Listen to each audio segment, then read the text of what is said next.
Andor costs how much for seasons 1 and 2? Happy Gilmore teaser dropped and give us some sneak peeks at what's to be expected in the new sequel. And unfortunately, Warner Brothers is moving some dates around, which means that the Batman 2 is delayed another year. All this and more. Let's get into the show.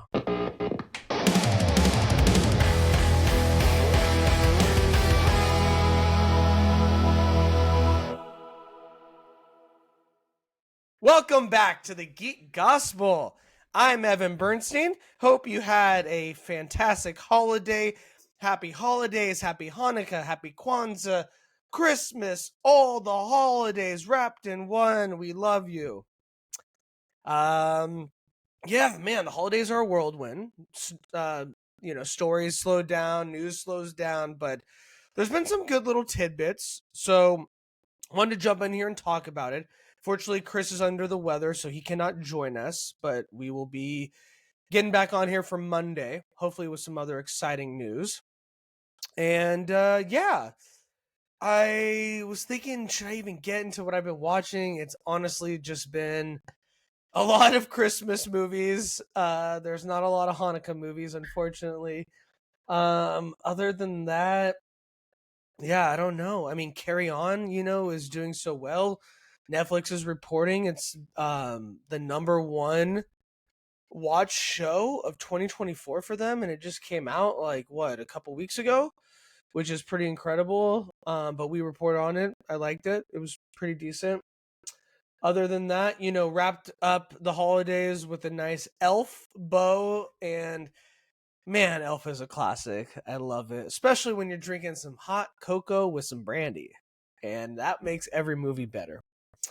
But there is some news that I really want to get to, so let's jump into it. This is the Quest for News. Apparently, Andor Season 2 is $290 million. And with that price tag combined with the first season, Andor is looking at an eye-watering $645 million budget, which makes it the most expensive Star Wars story ever. Andor's budget, it seems, is higher than anyone guessed. This is coming to us from Screen Rant. According to tax returns submitted in the UK via Forbes, Disney has spent a staggering $645 million on the show in total after spending a recorded $290.9 million on Andor Season 2. Incredibly, the total budget is probably higher. This submission covers spending through November 22nd, 2023, which doesn't even cover all the shoot.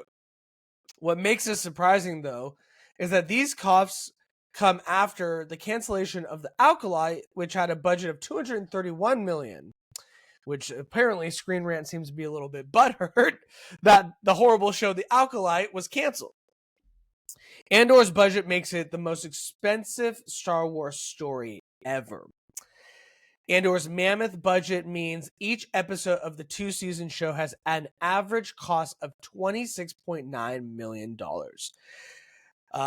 This makes it the most expensive TV show ever made, rivaled only by the likes of Stranger Things Season 4, The Lord of the Rings, The Ring of Power, and WandaVision, which the latter is incredible.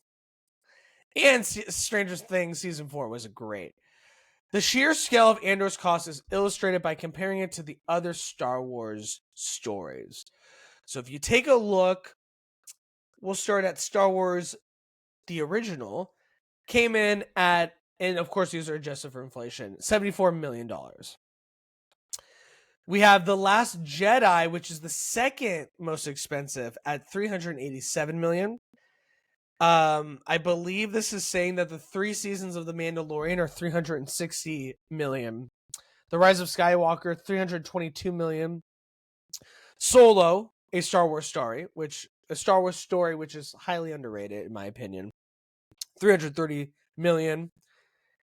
And then we have Andor, 2 seasons costing $645 million or more.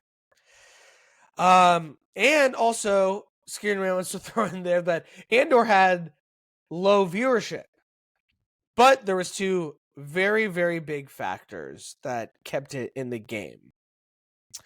So even though Andor's viewership was initially comparatively low, it did receive popular and critical acclaim, and it's known to have continued performing consistently. According to Jim Doyle, the director and film and TV analyst at Luminate, Andor is one of the best holding Star Wars shows as we go later on. So people kept discovering the show well after its initial release. The show's reputation has only improved with time, meaning that next year's Andor Season 2 is expected to be one of 2025's biggest hits. Unfortunately, shows like The Acolyte, Obi-Wan did have good viewership, but it was not received critically or by fans, most fans, to be well. And then what else did we have? Boba Fett. They all unfortunately failed to perform in the long term. And I think that is why Andor is getting such a big push money-wise, is because people have discovered this show over time because of its critical acclaim, its word of mouth. So viewership has grown even after the season's end, which is a very good sign that the show is good. And unfortunately, shows like The Acolyte did not do that. It did have a high budget at $230 million, but it did not have the viewership. And it was really, really not great, unfortunately. So, what this means for the House of Mouse and Andor, only time will tell. Let's see how Andor Season 2 fares well. In my opinion, this is the best thing Star Wars has done since Rogue One. Let's not forget, without Rogue One, there'd be no Andor. But even before Rogue One, I would say this is the best thing, talking about Andor, is the best thing since the original trilogy, hands down. The story is compelling, the characters, the way it's shot, the grittiness, the things that are at stake when it comes to war, when it comes to espionage, Stellan Skarsgård's speech that he gives, I burn my life for a sunset I'll never see. All these things are incredible. Why is it so expensive? I don't know. I mean, they use the volume, but it seems like Andor uses a lot more practical and on-location sets, which I think is what makes it the show. But it's crazy. Since when does filming in a real location become more expensive than using the volume and that kind of technology? I don't know. Those numbers need to be ran with someone with more knowledge on the cost of those things, but I just find it very interesting because the best part about Andor is that they're practical sets. They're on location. It feels real. It looks real. And so I'm wondering, what is running the budget up so high? Hopefully we get some more news out to let us know, but like I was saying before, Andor is amazing. It's unfortunate that it's burning such a hole in the House of Mouse's pocket, but I love this show. I am sad that it's supposedly ending after season 2 because these events are supposed to go directly into Rogue One. But it's so good. So I hope the showrunner and the people behind it continue to make more Star Wars stories and include, this kind of serious storytelling and scope. This is fantastic because right now with Skeleton Crew, which I think is really good, you have it geared towards a younger audience. You have Andor geared towards an older audience. You're really rounding out your content to be to suit many different populations. You know what I mean? So I think it's really smart to have these kind of shows divulge into these different demographics. And so I hope this continues, but man, I have no idea why it's so expensive. All I know is that I'm super excited for Andor 2. Let me know what you think about this $645 $645 million budget for Andor season 1 and 2. Comment in the comments below, and let's move on to our next topic. This also comes to us from Screen Rant. Happy Gilmore 2. The trailer has dropped. We got a little Christmas present early from our resident Jew, Adam Sandler. Maybe it's an early Hanukkah present as well.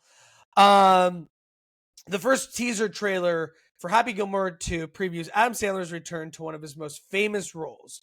Almost 3 decades after he first starred in the breakout comedy movie, it was announced that this past May that Netflix was officially moving forward with a sequel to 1996's Happy Gilmore. And with the wrap that we reported on, with the movie wrapping, Sandler did let us know that this is supposedly going to drop in July, not July 4th, but they are shooting for a July release. And we finally got a teaser. And in this teaser, we see a good amount. We see our boy, Adam Sandler, a lot older, sporting the famous Boston jersey that he wears. We see Shooter McGavin, him in Happy Face Off one more time. We see the NFL star, Travis Kelce, as a worker at, it looks like, the golf club, who's tending to Happy. We see an AEW wrestler, Maxwell Jacob Friedman, who is one of several actors in a huddle with Sandler's family wearing a blue shirt. He's rumored to be playing one of Happy's sons. We see Julie Bowen in a lot of scenes with him. Supposedly his wife. It looks like he has a family. She's fantastic in Modern Family, by the way. I think people really got to see her comedy chops in that show. So this is just a teaser. It looks like he has a ton of family, and it looks like we have not seen a lot of names. So apparently Margaret Qualley is in it. Of course, Nick Swardson, Kid Cudi, Ben Softy, Ben Stiller is back. This is just giving us a teaser. It's making me excited. It's making me nervous. We also see, sorry, if I would be remiss if I didn't say, we see Benny on the mic, Bad Bunny, as it looks like a caddy, which is fantastic. So it's just a teaser. I just want to put it out there. Watch the teaser. Great little nugget on the holidays to get you excited about what's to come for the summer. Happy Gilmore 2, potentially coming out in July. We'll keep an eye on it. I can't wait. Hopefully it's good. Fingers crossed. Let me know what you think down in the comments below. Okay, with that down, I want to move on to this. So unfortunately, we got some shifting with dates going around at Warner Brothers. This comes to us from Variety. This is stating that with all the shifts coming around, Batman 2 is delayed to 2027. However, Alejandro Inarritu's Tom Cruise movie gets a 2026 date. So unfortunately, we will have to wait a little bit longer to return to Gotham City, as Matt Reeves' follow-up to The Batman has been pushed back to 2027. The superhero sequel was originally supposed to open on October 2nd, 2026, but will now supposedly open on October 1st, 2027 in IMAX, Warner Brothers announced today, on Friday. That left an opening for Alejandro Inarritu and Tom Cruise's upcoming film to hit theaters in 2026, just as awards season's race kicks off. The film, which still lacks a title, will open in IMAX October 2nd in the date that has since been vacated by The Batman 2. Warner Brothers also made some additional tweaks to its upcoming release schedule, swapping the openings of Bong Joon-ho's Mickey 17 and Ryan Coogler's Sinners. Now Mickey 17, which stars Robert Pattinson, who plays Batman, of course, will open on March 7th, 2025, while Sinners, which reteams Coogler with his Black Panther and Fruitvale Station star Michael B. Jordan, will shift back to April 18th, 2025. The date that Mickey 17 was originally supposed to debut on, but the new release will allow Bong's film to play longer in IMAX, according to the studio sources. The Cruising in Naruto film is shrouded in secrecy, but according to the official logline that Warner Brothers released, it follows the most powerful man in the world as he embarks on a frantic mission to prove he is humanity's savior before the disaster he's unleashed destroys everything. The all-star cast includes Sandra Hüller, John Goodman, Michael Stuhlbarg, Jesse Plemons, Sophie Wilde, and Riz Ahmed. It's a change of pace for Cruise, who's been busy saving the world in more conventional action films like Mission Impossible and Top Gun Maverick.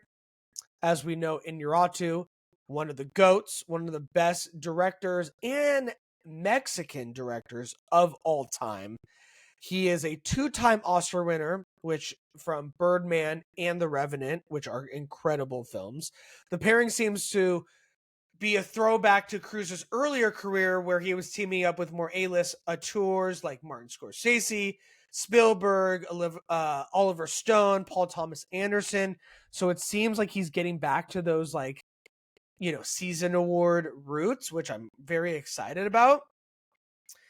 And yeah, so we got a bunch of dates switched around, which, man, I was so excited for the Batman. It's already, you know, the first one was delayed with the COVID of it all and all that stuff. But when it came out in 2022, it was a banger. And then Penguin came out this past fall, and it was fantastic, which got me even more juice. Now, this being delayed to 2027, man, that just really sucks. So there's nothing we can do about it. The fortunate thing is they released a lot of other dates have been switched that are coming out in the earlier part of 2025, which I'm really excited about. So hopefully those movies will get us through the next 2 years. But man, it's really unfortunate. It's been a lot of delays. James Gunn has been kind of coy on, you know, if there's been a script completed.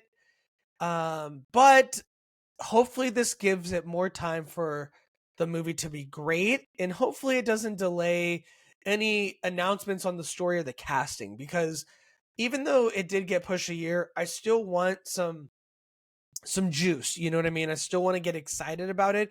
So hopefully we get some tidbits in the next few months, or at least in the summer, that can kind of like push our excitement forward. A great casting will hopefully subside anyone's frustration about the move. So give us a great casting. I want to know the villain. I want to know who the villain is. I want to know who's playing it. It might be many villains. Maybe it's the Court of Owls. We'll see. Comment in the sections below. Let me know your frustration. I know you guys are frustrated, as I am too. But let me know, you know, some theories of why you think it's delayed. Maybe there's a script coming soon that's looking strong, and we can start getting some casting announcements. Let me know what you think in the comments below. All right, with that down, I want to move on to this. This comes to us from the Hollywood Reporter. This was reported a few days ago.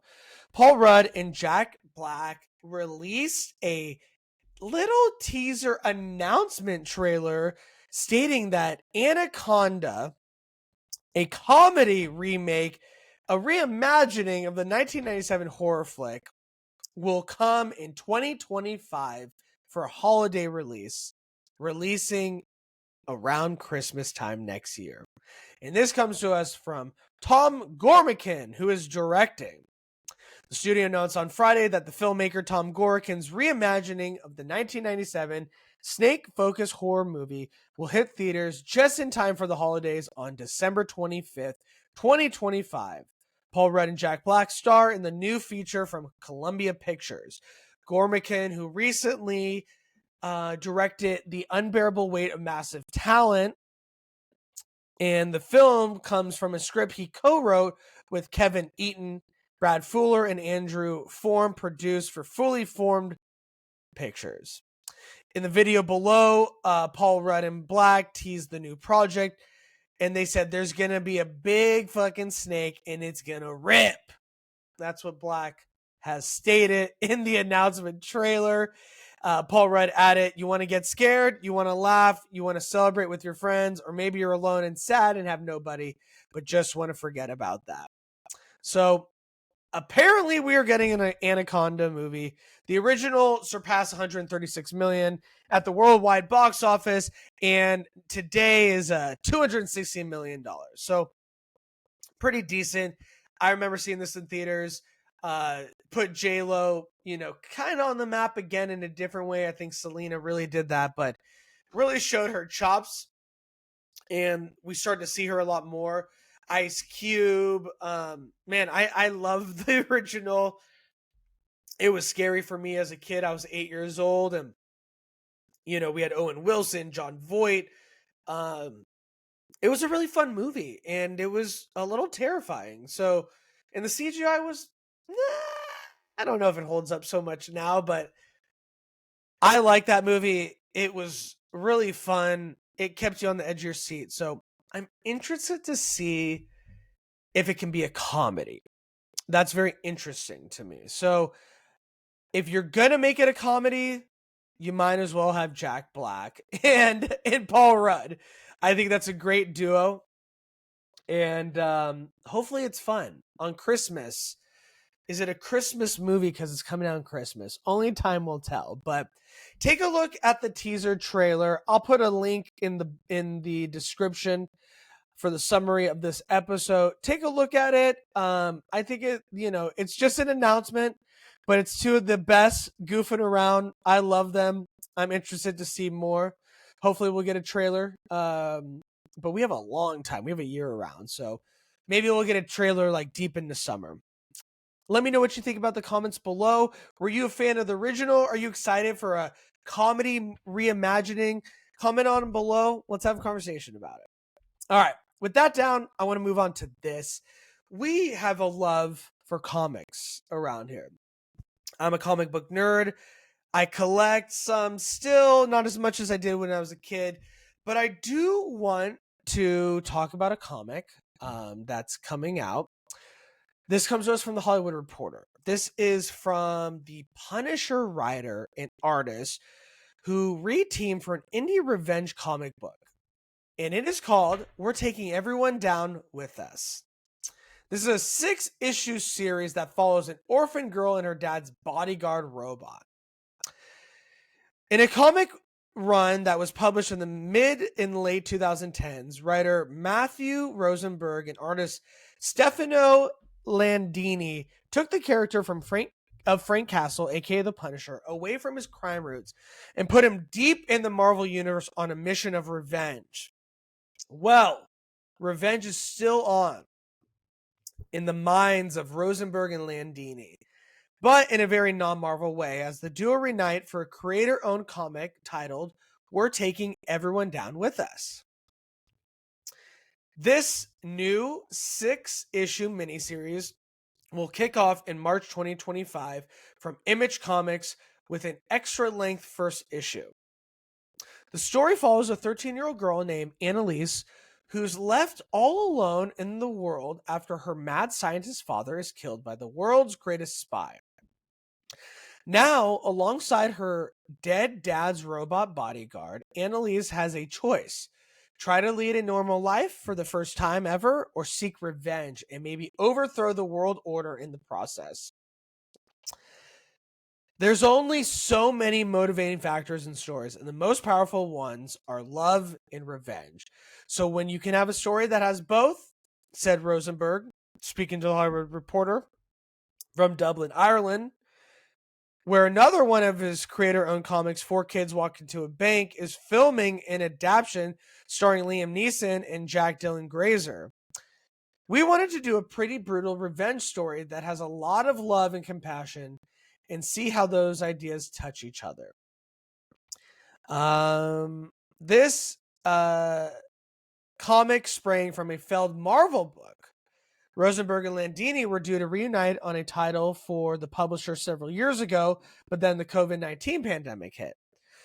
The ensuing turmoil at the publisher led the book to fall apart in 2021. Stefano called and said, "Why don't we do our own book?" And he said, "I wanted to do something with a robot." Rosenberg recalled, "Then he sent me a robot design."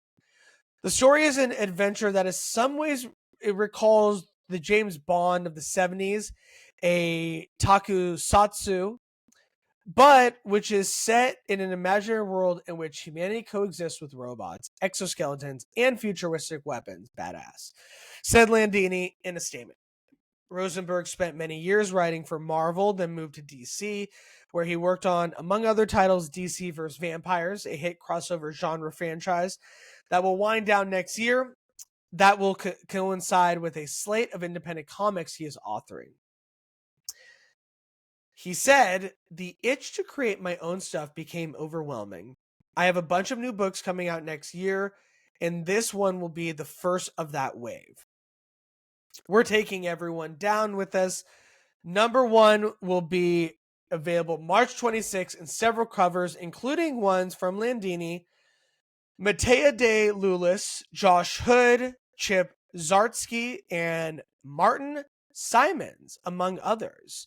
And I have a little preview of what the comic looks like. If you take a look over here, I think the the artistry looks great. I mean, revenge, love story, robots. I don't know. Seems kind of a no-brainer. Seems kind of primed for an adaptation, like his other book is being adapted right now with Liam Neeson. So it looks really cool. We're taking everyone down with us. Love the title. Love the cover for number one with the light shining on her from the robot. Yeah, I just want to talk about that. We don't talk about comic books enough on here. And so I think this looks really cool. I'm excited about it. It's 6-issue series, which is easy to get through. I love those kind of issues. 6 issues, get through it. Great contained story.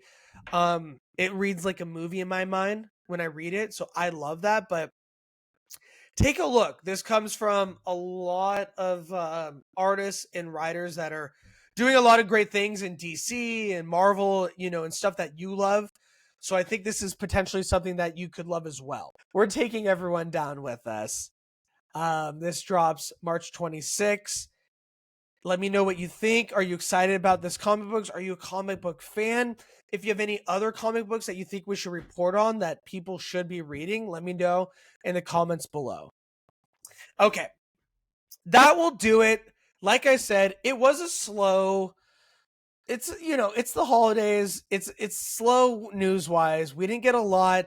I asked Brian to jump on here since Chris was sick. Trying to get an OG back with us. Didn't hear from him, so that's unfortunate.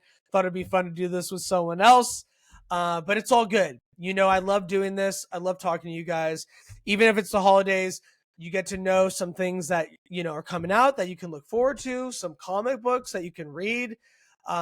It makes me excited. I love doing this. So comment in the comments. Let's have a conversation about it. Let's, get this community talking to each other. We all love this stuff. We all love to geek out. So let's geek out together. Once again, this is Evan Bernstein. This is the Geek Gospel. That will do it for this Friday. And we will see you guys next week. Take care.